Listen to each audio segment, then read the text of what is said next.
anymore, but I think what we find is once you get into that 70-75% range, it really starts to peter out, just because, you know, not everyone has demand for it, and that's fine. So here's going to be 2,000. The great thing about this site, people go through, they get the shot. You don't have to worry about it after that. You don't have to come back in 21 days or 28 days. So I think there's been a lot of interest in Johnson & Johnson for that reason. We didn't think we were going to get any additional J&J this week, but what happened was they trickled out about another 42,000.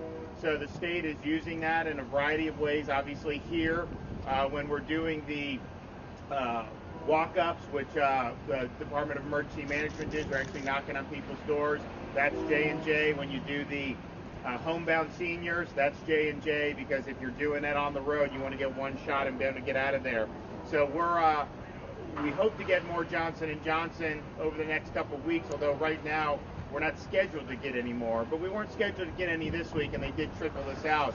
So my hope is that you start to get really significant amounts of Johnson & Johnson to match what we're getting with Pfizer and Moderna. Pfizer and Moderna have been flat for the last few weeks. So, you know, we're getting more than we did at the beginning of January, but we're not yet getting, I think, what we probably had anticipated when we started planning this 3 months ago. Good news is if you look, seniors first, focus on getting the shots to seniors.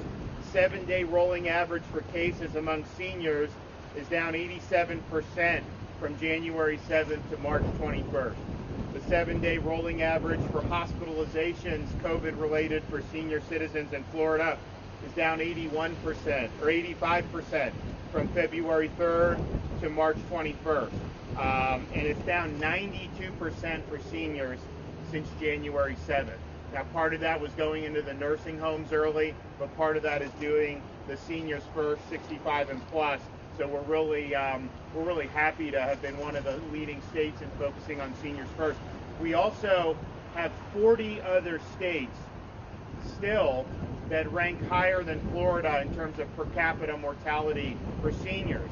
So 40 states have higher mortality. And again, that goes back to focusing on nursing homes at the beginning, doing testing of seniors throughout the pandemic, and then obviously prioritizing them from vaccination, which we think is good.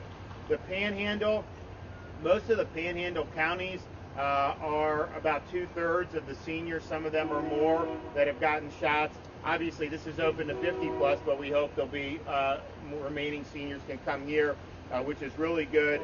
And, you know, we're now at over 1/3 of that age 60 to 64 in Escambia, and I think that's pretty similar throughout most of the Panhandle. So I think that 60 to 64 will keep growing this week and into next week. We are at age 50 now. The demand was more intense at the beginning of January than it is right now. Part of it is because we've done millions of shots and obviously focused it on the seniors who really wanted it the most. But if the demand it continues to be manageable, you know, we want to lower the age again at the appropriate time. So I don't have an announcement on that yet, but we're monitoring it. We're talking with all the retail pharmacies about how many people are going in for that, looking at the county sites, the state sites, all these different things to try to make sure that as the demand softens, you know, you're able to lower it. Now, I will say this. You look at the mortality on this, you're really looking at people under 50. The mortality is less than probably seasonal influenza. Certainly for under 18, it's less than seasonal influenza. But probably 18 to 49 is either similar or even slightly less. So the mortality really starts to pick up as you get over 50. Obviously, a 51-year-old is less at risk than an 81-year-old, and so the mortality continues to go up as the age goes up. So if you get the very vast bulk of 50 plus, you know, you're in really, really good shape, I think, as we go forward. And as we go forward, we're going to continue to expand ways to make the vaccine available for people in their communities. So as of last week, Walgreens has expanded now to 223 Walgreens throughout the state of Florida, and CVS is now up to 182 CVSs. We get increased vaccine, the bulk of that are going to go to increasing that CVS and Walgreens footprint even more. They're doing a really good job. I mean, CVS, I know they do 100 to 200 shots a day at each of their stores. So we want to make it in all those stores as the supply increases, and will do. And of course, you have the Walgreens CVS. You also have 730 Publix pharmacies, 204 Walmarts and Sam's Club combined, and then 43 Winn-Dixie's offering that. So here in Escambia County, you have 9 Walgreens that are offering it, 7 Publix pharmacies, 2 CVS, 1 Winn-Dixie's, and 5 Walmart pharmacies. So that's a pretty significant retail footprint. It's easy for people to go. It's usually pretty close by where they live. And I will say, talking with these folks, getting appointments online is a lot easier today than it was when we first started doing this. The first pharmacies were exclusively for long-term care residents and staff. CVS and Walgreens had that mission. Then Publix got on board, and when Publix opened just a handful of counties, man, it was a crushing demand on the website. Then when Walmart came on, pretty good demand. Now as things have gone, the demand, so it's easier, so it doesn't necessarily fill up in 10 minutes. And so you can go on these websites, you got a pretty good chance to get an appointment in a very convenient way. And that's partially because we vaccinated so many people, but also because you do have more vaccine on a weekly basis than we did 2 or 3 months ago. So we think that the retail footprint is good. Again, CVS, I'd like to have more CVS in Escambia, and we'll do that as we get more J&J and as we get more Pfizer and Moderna. We also had huge numbers of additional sites. I mean, Anquan Bolden Stadium in Pahokee, Edward Waters College, FAMU, Kissimmee Community Center, Broward College, Oak Grove Park, Overton Youth Center, Dade. We now have new sites in Hialeah, Miramar, Opelika, Tampa, Orlando, Kissimmee, Fort Pierce, 2 in Jacksonville. This isn't technically one of our faith-based events here, even though it is at a church. But we've done 71 faith-based events in 22 counties. It's about 75,000 vaccinations just with our churches. We've done churches, synagogues, other groups. We've primarily focused on African American churches. It's a great way for outreach, and we're going to continue to do that. We also have our rural program. If you look at the senior coverage, the only counties that are less than 50% of seniors are some of these rural counties. And so we've surged vaccine there. When we've done it, like Highlands County, it's shot up. Blades, Putnam, some of these others, we're trying to get those up, get those in 60-70% of seniors. I will say, though, in some of those counties, there is a demand issue, so we want to try to get as many people to get it as we can. But our homebound program, I think, is very successful. We started going for homebound seniors because not every senior can drive across town to a drive-through site. Even going to a pharmacy sometimes is not as easy as it is. So there's certain seniors, if you can bring it to their homes, it's good. So we started doing Holocaust survivors. We've also done World War II, Korean veterans. We have this open. Seniors can send in requests, and then we do. So we've done over 5,000 vaccinations of seniors in their homes with sending these teams in to do it. So I think that that's really exciting. I've been able to be there we did the first Holocaust survivor down in South Florida. We did the first World War II veteran in the St. Pete, Tampa area, and it's really, really good, and they really, really appreciate it. Those homebound, we're using Johnson & Johnson for the homebound visits, because when we first started it, we didn't have Johnson & Johnson. So if you do a homebound visit, you got to come back and do the booster shot. Now with J&J, you can go and do it, and you can hit a number of these seniors, go to their homes, do it, and then just move on to the next group without having to worry about coming back. So it's really efficient use of resources, and I think it's done really, really well. So we're happy about this site. We hope the demand is strong. I think we've made a lot of progress over the last couple months, and we're going to get to a point where this is just going to be available to everyone. I think that's going to happen relatively soon.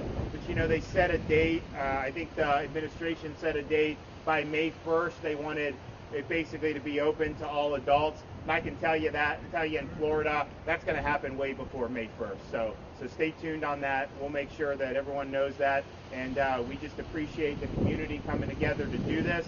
I think a lot of people love getting these one-dose vaccines, and I think it's going to be good for a lot of folks. We're also very encouraged by a lot of what's happening in the state of Florida, and quite frankly, Northwest Florida has led the way. I mean, you've had a very strong year economically, given the circumstances. I talk to people from all over the country, and they love coming to this part of the state, and they really feel like it's in some of these lockdown states, and the lockdowns are so punishing, even to this day. When they come here, they feel like they're in another country almost in Florida, but particularly in Northwest Florida. So we appreciate everyone working hard. Our unemployment rate statewide is 4.8%. Nationally is 6.3%. And we still don't even have the travel back to where it was, cruise ships, all these things. We're going to work on getting all that back online. But you remember all the doomsday scenarios back in March and April about budget and unemployment. And obviously that was a jolt then. It was problematic. But I think we've been able to really save the economy, keep it going in a good direction. And I think we have an opportunity to really build on this. And once all the stuff federally opens up, then I think we can, hopefully get that unemployment rate even lower. And of course, you still have places around this country that don't have schools open in person. I don't see how you keep kids out of school for a year and a half or 2 years and think that that's not going to have catastrophic consequences. And so Florida, we're really fortunate to be really one of only a handful of states in which 100% of parents have the option to send their kid to school in person. I think it's important, and I think it's made a huge difference in the lives of these kids, and I think it's been very important for Florida families. And had we not done that, man, we would have so many more problems, not just today, but years into the future. So I want to thank everyone for being a part of that. We'll have another announcement. We did a great announcement yesterday on VOTEC and doing some more skills-based education. I got more announcements coming on education probably at the beginning of next week, and it should be really, really good, so stay tuned for that. So it's great to be here. Happy to take some questions. Governor DeSantis, a couple things. Could you tell me how the vaccinations for homebound seniors are prioritized? Is it first come, first served? Basically, yes. Okay. Yep. And if nobody else, the other thing, 48% of healthcare workers, recent study across the country, had not yet had a dose of vaccine. What would you say to healthcare workers in Florida who still have not taken any of the vaccines? So they were one of our top priorities, so the nursing home residents and staff, and then the nurses and doctors. And I think what we found is the uptake for the doctors was incredibly high. About 90% of physicians would take it. For the nurses, it was a little bit more mixed. There were some hospital systems that had 2/3 or 3/4 take it. We had some hospital systems that it was about 1/3 to take it. What I tell people is, in Florida, we're not mandating any vaccine for anybody. These are, though, good vaccines. I think you see the effects now, and I think you'll continue to see that in the weeks and months to come. And so, they're safe, they're effective vaccines, and we want to make it available for people. At the same time, there's not going to be a mandate here, and there's also not going to be any vaccine passport requirements. It's really unfair to impose that on people as a cost of being able to participate in society. So we're not going to let that happen in Florida. Again, available to all, required for none, and that's, I think, the right policy to have. All right, thanks, everybody. Appreciate it. Thank you. Oh, yeah, you guys want to do some photos? Yeah. Oh, okay, yeah. All right, nice to meet you. You want to go right here? You want to go? Yeah, let's do it.